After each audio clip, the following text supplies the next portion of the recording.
నమస్తే. నేడు తెలంగాణ రాష్ట్రంలో అనేక పరిణామాలు చోటు చేసుకుంటా ఉన్నాయి రాజకీయ పరంగా చూస్తే కూడా. అయితే కాంగ్రెస్ ప్రభుత్వం ఏర్పడి 3 నెలలు పూర్తయిన నేపథ్యంలో తెలంగాణ రాష్ట్రంలో ఆటో డ్రైవర్ల ఆత్మహత్యలు 40కి పైగా చేరుకున్నాయి. సో ఈ నేపథ్యంలో మనతో మాట్లాడడానికి ఆటో యూనియన్ అధ్యక్షుడు వేముల మారయ్య, అదేవిధంగా బీఆర్ఎస్ పార్టీ నుంచి ట్రేడ్ యూనియన్ ప్రధాన కార్యదర్శి మారన్నతో మాట్లాడి మరిన్ని విషయాలు తెలుసుకుందాం.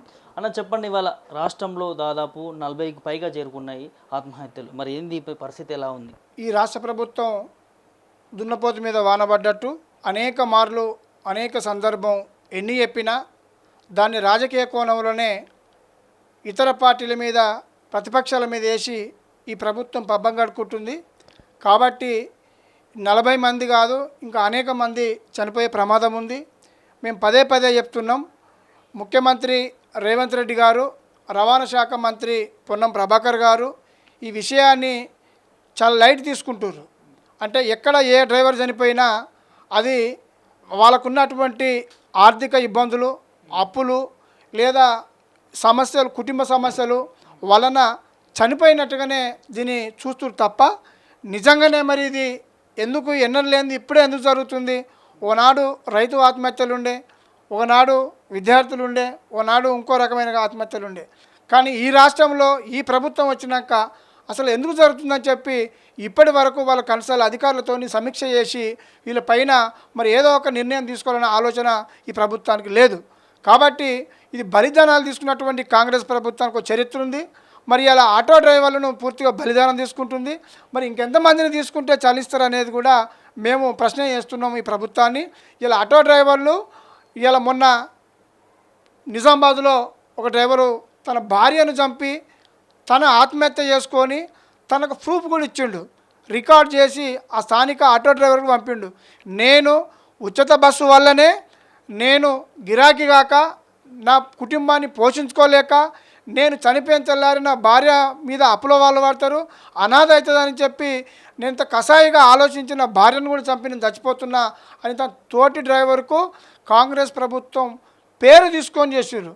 కాబట్టి నేను మానవ హక్కుల సంఘాలను కూడా విజ్ఞప్తి చేస్తున్నా, దీన్ని సుమోటగా తీసుకొని మరొక మానవుడు ఇంత దీనస్థితిలో ఎవరికి చెప్పుకోవాలో అర్థం కాక ప్రభుత్వం పట్టించుకోకపోతే తన సాక్ష్యం పెట్టి చచ్చిపోయినప్పటికి కూడా మరి వాళ్ళ మీద ఎలాంటి కేసులు బుక్ చేస్తలేరు.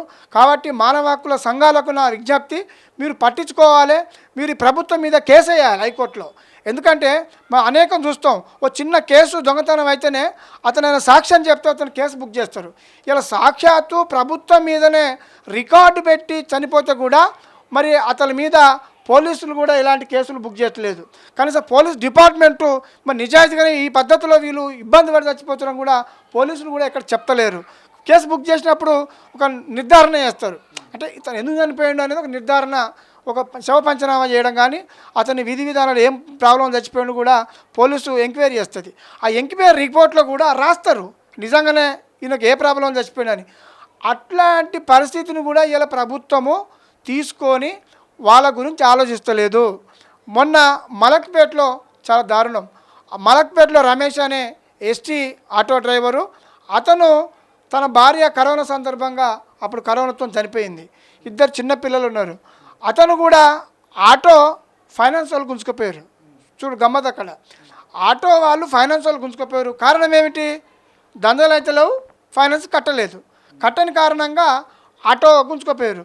తన మానసికంగా ఇబ్బంది పడి తన పనికి పోతా అని చెప్పి టిఫిన్ కట్టుకొని ఏదో చిన్న అడ్డ మీదకి పనికి పోతే ఆ పని కూడా సరిగ్గా దొరకక తను దాన్ని ఏమంటారంటే అవమానానికి గురై, అంటే నేను ఒక ఆటో నడుపుకొని బతకటోని ఇలా కూలి పని చేయాల్సి వచ్చిన అవమానానికి గురై ఆ టిఫిన్ కూడా తినకుండా తన భార్యదే ఓ పాత చీర తీసుకొని ఫ్యాన్ కూరేసుకొని చనిపోయినట్టుగా అక్కడ పోలీసులు కూడా శవ పంచనామాలో రికార్డు రాశారు.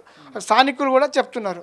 మరి ఇంత క్లారిటీగా చెప్తే స్థానిక అధికారులు కానీ ప్రభుత్వం వైపు నుంచి కానీ కనీసం ఒక మంత్రి కానీ ముఖ్యమంత్రి కానీ అయ్యా మీరు చనిపోకండి, మేము ఉన్నాం ఈ ప్రభుత్వం అంత తరపు నుంచి అని చెప్పి కనీసం ఒక స్టేట్మెంట్ వేస్తలేరంటే ఎంత దుర్మార్గము.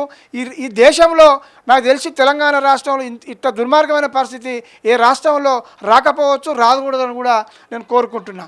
ఇప్పటిదాకా ఎక్కడ వినలే. నేనైతే ఒక 25 సంవత్సరాలుగా ఈ ఫీల్డ్ ఉన్నా కానీ ఆటో డ్రైవర్లు దందలు కాక ఆత్మహత్యలు చేసుకునే పరిస్థితి లేదు.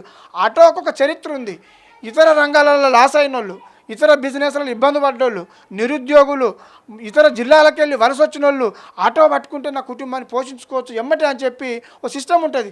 ఎమ్మటే ఫైనాన్స్ పోవాలి, తన భార్య ఏదో ఓ పుసలతాడో పట్టగొలుచులో కుదబెట్టుకొని డౌన్ పేమెంట్ కట్టుకొని ఆటో తెచ్చుకొని కుటుంబాన్ని పోషించుకొని పిల్లలు ఇంజనీర్లుగా డాక్టర్లుగా చదివించిన చరిత్ర ఉంది హైదరాబాద్లో ఆటో డ్రైవర్లు.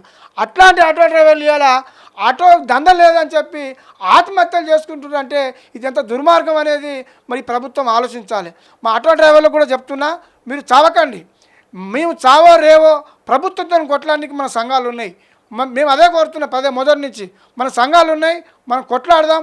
ఇవాళ పార్లమెంట్ ఎలక్షన్స్ వస్తున్నాయి, మనం కూడా రాజకీయమే చేద్దాం. రాజకీయమే, వాళ్ళ రాజకీయం కోసం ఇలా ఉచిత బస్సు ప్రయాణం పెట్టి ఇలా మన ప్రాణాల బలి తీసుకుంటుంది ప్రభుత్వం కాంగ్రెస్ పార్టీ. కాబట్టి ఇలా ఎంపీ ఎలక్షన్లలో మనం కూడా రాజకీయం చేసి ఇలా ప్రతి కాన్స్టిట్యున్సీలో పార్లమెంట్ కాన్స్టిట్యున్సీలో 60-70 వేల ఓట్లు ఆటో డ్రైవర్లు ఉంటాయి. కుటుంబాలతో పోల్చుకుంటే ఒక పార్లమెంటు పరిధిలో ఈ రాష్ట్రంలో ప్రధానంగా హైదరాబాద్లో 1,00,000 పైన ఉంటాయి. రాష్ట్ర వ్యాప్తంగా చాలామంది ఉంటారు. ప్రతి పార్లమెంటు నియోజకవర్గంలో కుటుంబాలతో పోసుకుంటే లక్షల మంది ఉంటారు ఆటో డ్రైవర్లు. మరి లక్షల మంది ఇలా ఓ 10,000, 50,000 ఉన్న కుల సంఘాలకు ప్రాధాన్యత ఇస్తున్నారు. కాబట్టి ఆటో మిత్రులారా, మనం లక్షలాది మంది ఉన్నాం.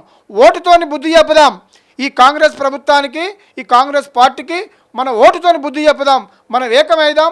ఈ పార్లమెంటు ఎలక్షన్లలో మనం ఏకమై వీళ్ళను ఓటుతోని బుద్ధి చెప్పుదాం, ఆందోళన కార్యక్రమాలు చేద్దాం.